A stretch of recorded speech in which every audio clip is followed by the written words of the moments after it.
The wind carried the smell of rain that morning when Thomas Grayson stepped out of his rusted trailer. The American flag that hung beside the door was torn, its edges frayed by years of sun and storm. He adjusted it carefully, as if touching something sacred. Once, people had saluted that flag for him. Once, his name had meant something. Now, the only ones who remembered were ghosts. He poured himself black coffee and sat on the porch, the wood creaking under his weight. His dog, Duke, an old German shepherd with cloudy eyes, lay nearby, his breathing slow and steady. The town of Millbrook had long since forgotten its heroes. The grocery clerk didn't know his name. The kids passing by with skateboards didn't look twice. To them, he was just an old man with a limp and a haunted stare.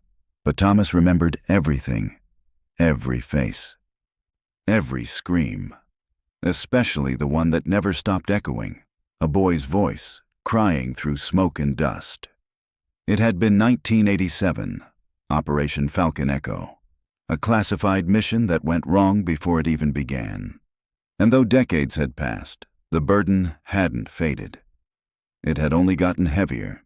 His days were routine: breakfast, a walk with Duke, reading the local paper, and watching the sun die over the trees. Sometimes he'd drive to the old VFW hall, hoping to see familiar faces. But most of the men he'd served with were gone, buried or forgotten. He'd sit there with his coffee, staring at the wall of photos, and whisper under his breath, "Still here, boys, still here." The bartender, a young woman with bright red hair, once asked, "Were you really in the service, Mr. Grayson?" He nodded, eyes fixed on his cup. "Yeah, once." She smiled politely, but he could tell she didn't believe him. None of them did anymore. That night, as he sat watching the flicker of his old television, a news report caught his ear. Another story about veterans being evicted, pensions delayed, promises broken. He switched off the TV and muttered, "Same damn song for 40 years. But something inside him broke that night. He opened an old box he hadn't touched in decades. Medals, faded photos, a field journal, and one last cassette. On it, written in shaky handwriting, Falcon Echo Day 3. He found an old tape recorder, pressed play, and heard his own voice, younger, sharper. "This is Sergeant Thomas Grayson. Coordinates confirmed. We're under fire. Civilians in the area. Command, do you read?" Static. Then an explosion. Then the scream. The boy's voice again, and his own shouting, "Get the kid out, move!" He hit pause. For a moment, he just sat there, trembling. That night, he didn't sleep. By morning, something had changed in him. He took the box, put it in the back of his old Ford, and drove into town. He didn't know where he was going until he parked in front of the Midland Tribune. Inside, a young woman sat typing furiously behind a cluttered desk. She looked up, surprised. "Can I help you, sir?" "I've got a story," he said quietly. "One the world forgot." She hesitated. "What kind of story?" "The kind people tried to bury with me." He opened the box, and for the first time in decades, he talked about the mission, the cover-up, the lives lost. She listened, really listened. When he finished, she said only one thing, "Mr. Grayson, the world needs to hear this." He smiled faintly. The world stopped listening a long time ago. But she didn't agree. And that was how everything began, the story that would soon shake an entire nation. The article hit the newsstands on a Monday morning. On the cover, his face. Weathered, quiet, eyes burning with something people had forgotten existed. Truth. Headline: "The Veteran America Forgot." Thomas read it twice. Not because he didn't understand, but because he couldn't believe anyone had written it without mockery. The journalist's name was Alice Munro. She worked for a small regional paper, but she wrote like her words could change history. And for a moment, they did.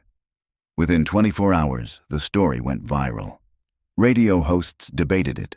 Veterans forums lit up, and old soldiers from across the country sent messages like, "We remember you, brother. You said what we've all been too afraid to say. You're not alone anymore." Thomas didn't respond. He wasn't ready. 3 days later, there was another knock on his door. Not Alice this time. Police. 2 men in plain clothes stood outside.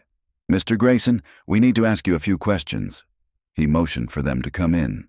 The older one spoke first. "In your interview, you mentioned Operation Falcon Echo. That's classified material. Where did you get that information?" Thomas stood straight. "From memory," he said. "I was there." The younger officer frowned. "That can't be right. That unit was decommissioned after the base explosion."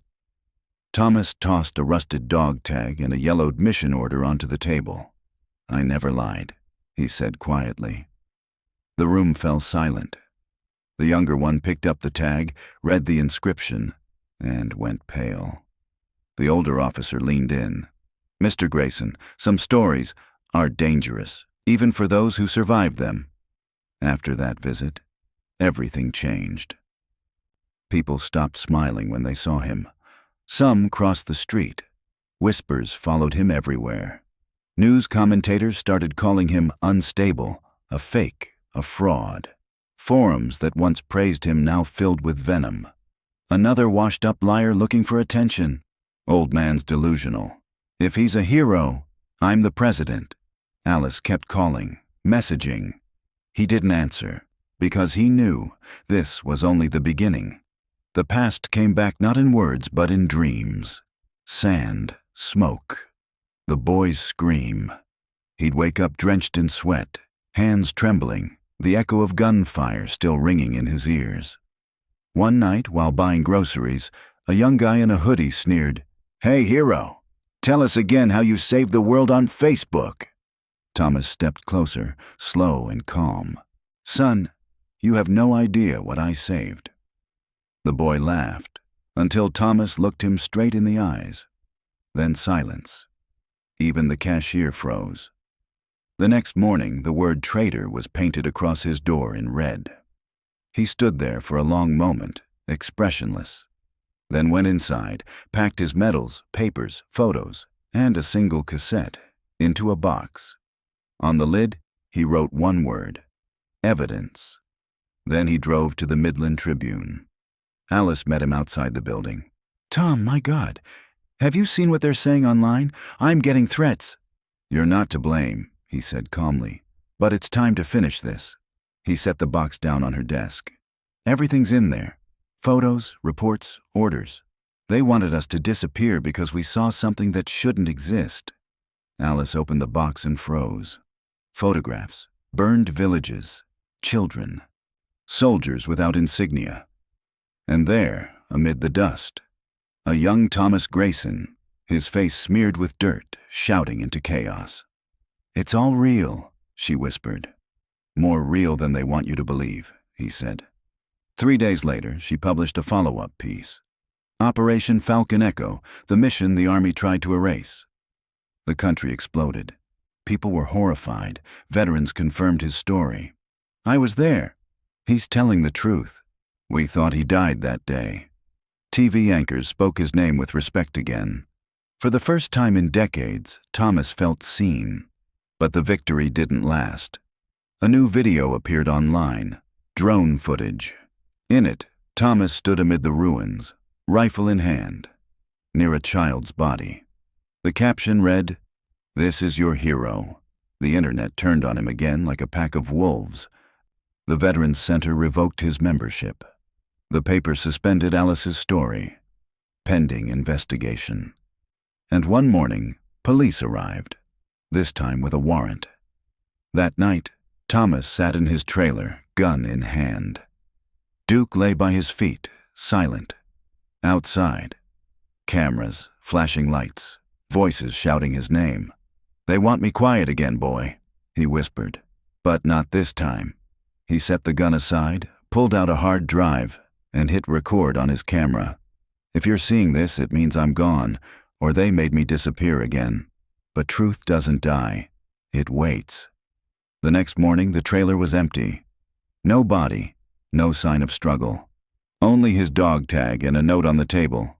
The past doesn't burn, it just waits for someone to light it again.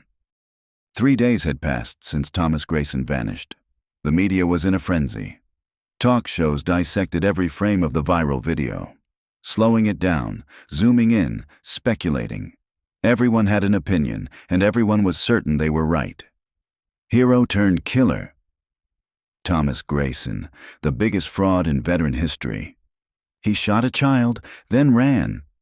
Alice Monroe hadn't slept in 3 nights. Her inbox was full of threats. The newspaper pulled her byline. Sponsors wanted her fired.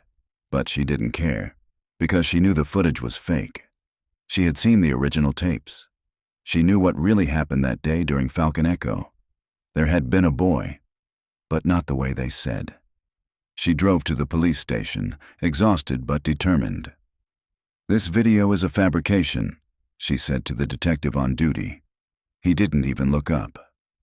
"Ms. Monroe, unless you have evidence, your opinion means nothing.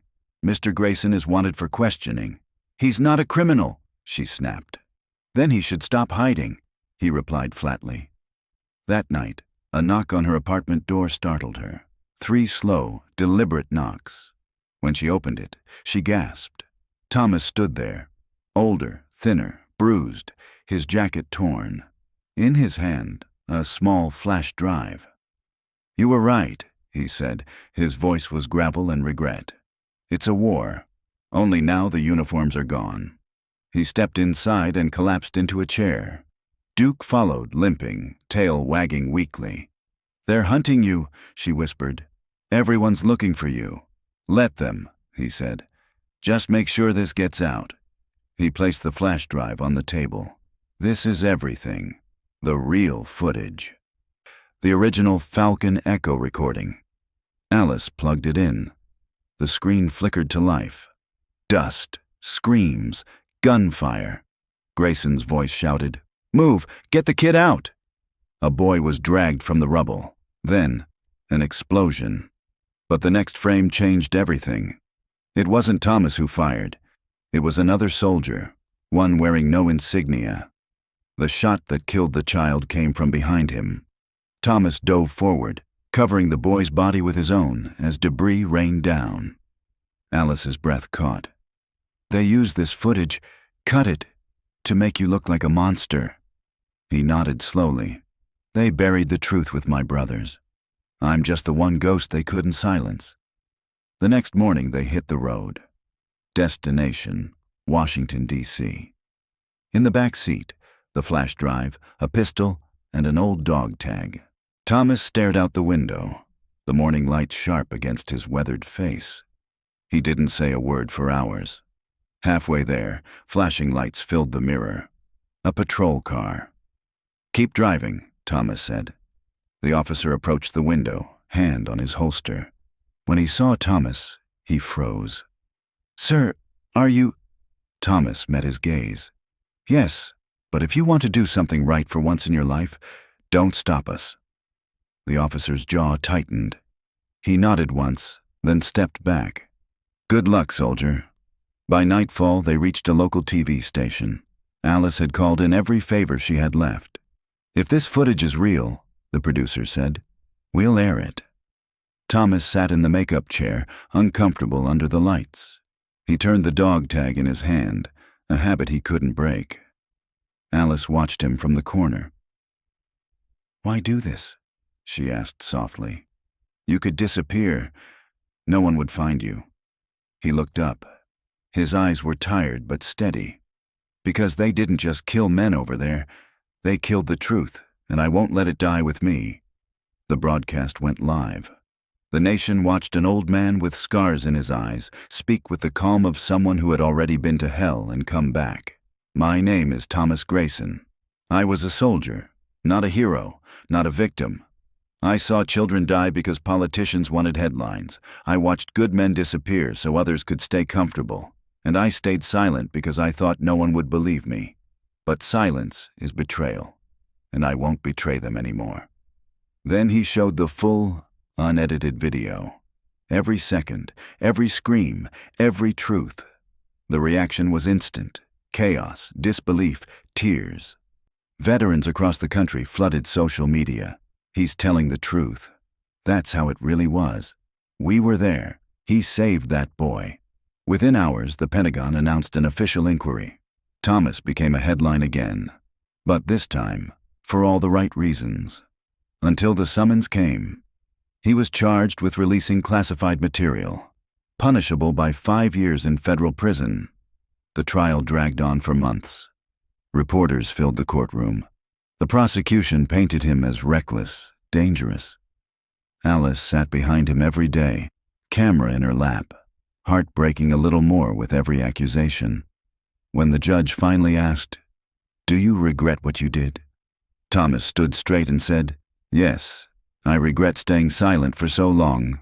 The courtroom erupted in applause before the gavel slammed down. 2 weeks later, everything changed. Veterans from 30 states signed a petition demanding his release. Over 1 million letters. 5 years passed. The world had moved on. Social media had forgotten his name, the same way it forgets every story that takes longer than 10 seconds to understand. Politicians who once promised to honor his sacrifice now posed in front of new wars, speaking of peace through strength. But for those who had fought, the silence after battle was the loudest thing in life. Thomas Grayson lived quietly in a small wooden house in North Carolina, not far from the woods. He grew tomatoes, fixed old radios, and took Duke for slow walks down the dirt road. The nightmares still came, but they no longer controlled him. He had learned to live with the ghosts. Sometimes, when the sky turned red at dusk, he would lift his cup of black coffee and whisper to no one in particular, "Still here, boys, still here." One morning, a letter arrived. No return address. Inside, an old photograph. In it, Thomas stood smiling, younger, in uniform, his arm around a boy covered in dust. At the bottom, written in neat handwriting, "I'm alive, and I remember." He sat there for a long time, holding the photo in both hands. The tears came quietly, not from pain, but from peace. A few days later, the Veterans Foundation called. "Mr. Grayson," said the voice on the line, "we're building a memorial for Falcon Echo. We want you to speak." He hesitated. "I'm not much for speeches." "It's not about you," the man said gently. "It's about them, the ones who never came back." And Thomas agreed. The ceremony took place on a crisp autumn morning. The wind carried the smell of pine and wet earth. Rows of folding chairs lined the field, filled with veterans, families, reporters. At the center stood a tall stone monument, engraved with the names of the Falcon Echo unit. Thomas walked slowly to the wall, running his fingers across the cold letters. He stopped at one, Henderson P.J., and whispered, "We made it, buddy. Took us a while, but we made it." Alice Munro stood nearby, camera in hand. She wasn't a reporter anymore. After the story, no paper would touch her. But her investigation had won a Pulitzer, and her name was etched into journalism history. When she saw Thomas, she smiled softly. When it was his turn to speak, Thomas stepped up to the microphone. He looked out at the crowd. Hundreds of faces, young and old, waiting for words he never thought he'd say aloud. "People ask me if I regret what I did," he began. "Yeah, I do. I regret that it took me this long to say it. We taught the world to honor heroes only after they're gone. But I served with men who were heroes long before anyone knew their names, and I stood beside them when the world turned its back." He paused. The wind tugged at the flag behind him. "If anyone tells you war makes us better, don't believe them. War doesn't change us. It shows us who we really are." No one clapped at first. Then a single veteran stood, hand over heart.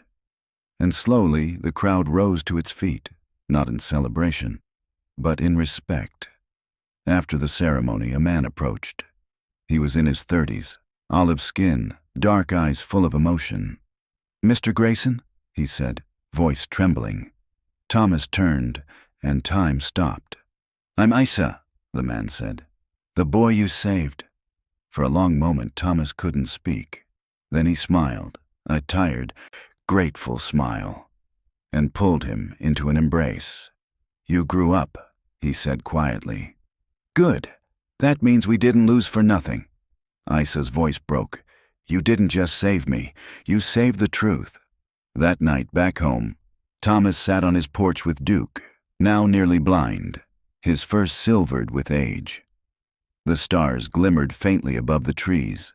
He reached into his pocket and pulled out Isa's letter. Then he looked at the sky and said, "You see, Duke, they remember now." The old dog sighed, resting his head on Thomas's boot, and for the first time in decades, the silence felt gentle.